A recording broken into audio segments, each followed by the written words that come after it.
വീഡിയോയിലേക്ക് എല്ലാവർക്കും സ്വാഗതം. ഇന്ന് ഞാൻ ഉണ്ടാക്കാൻ പോകുന്നത് കുമ്പളങ്ങ വെച്ചിട്ട് നല്ലൊരു നാടൻ കറിയാണ്. കുമ്പളങ്ങ കഴിക്കാത്തവർ വരെയും ഈ കറി കഴിക്കും. അത്ര ടേസ്റ്റാണ് ഈ കറിക്ക്.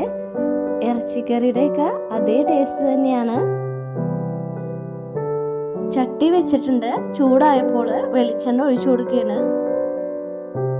കുമ്പളങ്ങ വറുത്തെടുക്കാൻ ആവശ്യമായ വെളിച്ചെണ്ണയാണ് ഒഴിച്ചിരിക്കുന്നത്. കുമ്പളങ്ങ നിങ്ങൾക്ക് വെള്ളത്തിൽ വേവിക്കണമെങ്കിൽ വേവിച്ചെടുക്കാം കേട്ടോ. ഇങ്ങനെ ചെയ്യുമ്പോൾ ഒരു പ്രത്യേക ടേസ്റ്റാണ്. കുമ്പളങ്ങ ഈ വെളിച്ചെണ്ണയിൽ കിടന്ന് വേവണം. അതിനാവശ്യമായ ഉപ്പ് ചേർത്ത് കൊടുക്കുക. എന്നിട്ട് നന്നായിട്ട് അങ്ങനെ മിക്സ് ചെയ്ത് കൊടുക്കണം. കുമ്പളങ്ങക്ക് അധികം വേവൊന്നുമില്ല, പെട്ടെന്ന് തന്നെ വെന്തിട്ടുണ്ട്.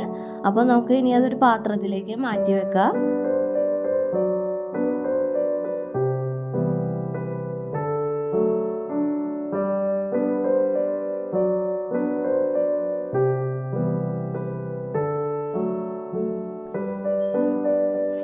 കുമ്പളങ്ങ വറുത്തെടുത്ത ആ വെളിച്ചെണ്ണയിലേക്ക് തന്നെ തേങ്ങ കൊത്ത് ഇട്ട് കൊടുക്കുകയാണ്. അരമുറി തേങ്ങയുടെ കൊത്താണ് ഇട്ടിരിക്കുന്നത്. ചെറിയൊരു തേങ്ങയായിരുന്നു.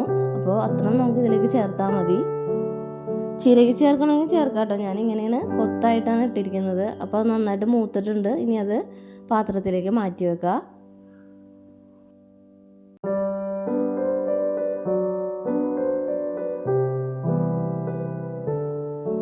ഇനി അടുത്തത് ചേർക്കേണ്ടത് വെളുത്തുള്ളിയാണ്. 10 അല്ലി വെളുത്തുള്ളി ചെറിയ കഷ്ണങ്ങളാക്കി അരിഞ്ഞതാണ് ചേർത്ത് കൊടുത്തിരിക്കുന്നത്.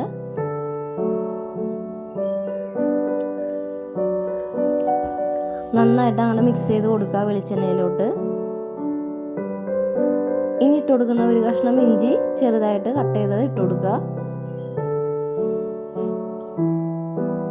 ഇനി അതിൻ്റെ പച്ച സ്മെല്ല് പോകുന്നത് വരെ നന്നായിട്ട് വഴറ്റിയെടുക്കണം.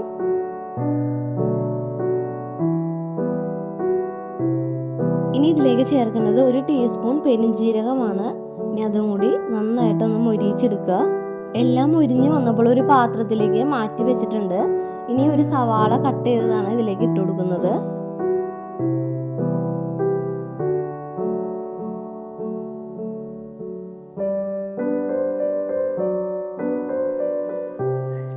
നന്നായിട്ട് അങ്ങനെ മിക്സ് ചെയ്ത് അത് നന്നായിട്ട് വഴറ്റിയെടുക്കണം. ഉള്ളി വാടാൻ ആവശ്യമായ ഉപ്പ് ചേർത്ത് കൊടുത്തിട്ടുണ്ട്.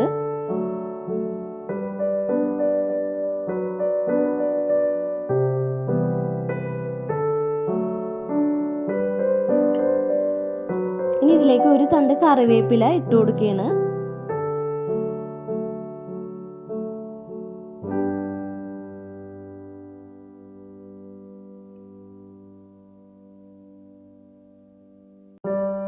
നേരത്തെ നമ്മൾ വറുത്ത് കോരി മാറ്റി വെച്ചതില്ലേ, ചൂടാറിയിട്ടുണ്ട്. അപ്പോൾ അത് മിക്സിയുടെ ജാറിൽ ഇട്ടിട്ട് നന്നായിട്ട് അങ്ങോട്ട് അരച്ചെടുക്കണം. ഇപ്പോൾ നന്നായിട്ട് അരച്ചെടുത്തിട്ടുണ്ട്. കണ്ടില്ലേ, ഇതാണ് ഇതിൻ്റെ പാകം എന്ന് പറയുന്നത്. ഇപ്പോൾ സവാള നന്നായിട്ട് വഴറ്റിയെടുത്തിട്ടുണ്ട്. ഇനി ഇതിലേക്ക് 1.5 ടീസ്പൂൺ മുളക് പൊടി ചേർത്ത് കൊടുക്കുക.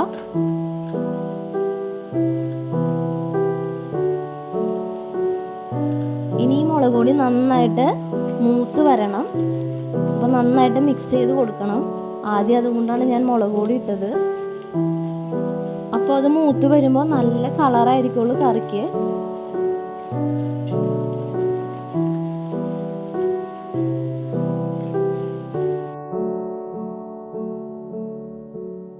ഇപ്പം മുളക് പൊടിയൊക്കെ മൂത്ത് വന്നിട്ടുണ്ട്. ഇനി മല്ലിപ്പൊടിയാണ് ചേർത്ത് കൊടുക്കുന്നത്. 1.5 ടീസ്പൂൺ തന്നെ ചേർത്തിട്ടുണ്ട്.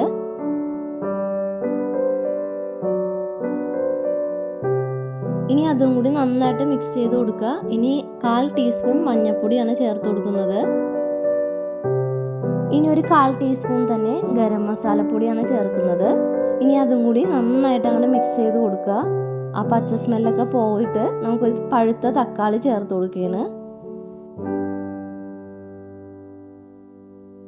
ഇനി ആ തക്കാളി നന്നായിട്ട് വെന്ത് വരണം. ഇപ്പം നന്നായിട്ട് വെന്ത് വന്നിട്ടുണ്ട്. ഇനി നമ്മൾ നേരത്തെ വറുത്ത് മാറ്റി വെച്ച കുമ്പളങ്ങ ഇതിലേക്ക് ഇട്ട് കൊടുക്കുക. ഇനി നന്നായിട്ട് ആ മസാലയിൽ ആ കുമ്പളങ്ങ പിടിക്കണം. നന്നായിട്ടപ്പോൾ മിക്സ് ചെയ്ത് കൊടുക്കുകയാണ്.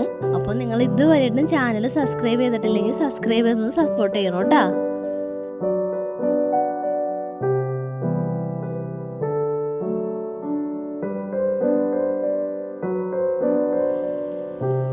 ഇപ്പോൾ മസാലയൊക്കെ കുമ്പളങ്ങയിൽ നന്നായിട്ട് പിടിച്ചിട്ടുണ്ട്. നേരത്തെ നമ്മൾ അരച്ചെടുത്ത ആ മിക്സ് ഇനി ഇതിലേക്ക് ഇട്ട് കൊടുക്കുക.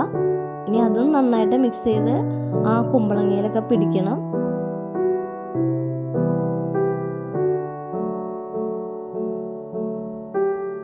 ഇനി നമുക്ക് കുറച്ച് വെള്ളം ഒഴിച്ചു കൊടുക്കുക. ചാറോട് കൂടിയ ഒരു കറിയാണിത്. അപ്പോൾ വെള്ളം ഒഴിച്ചിട്ട് നന്നായിട്ട് ലൂസാക്കി കൊടുക്കണം.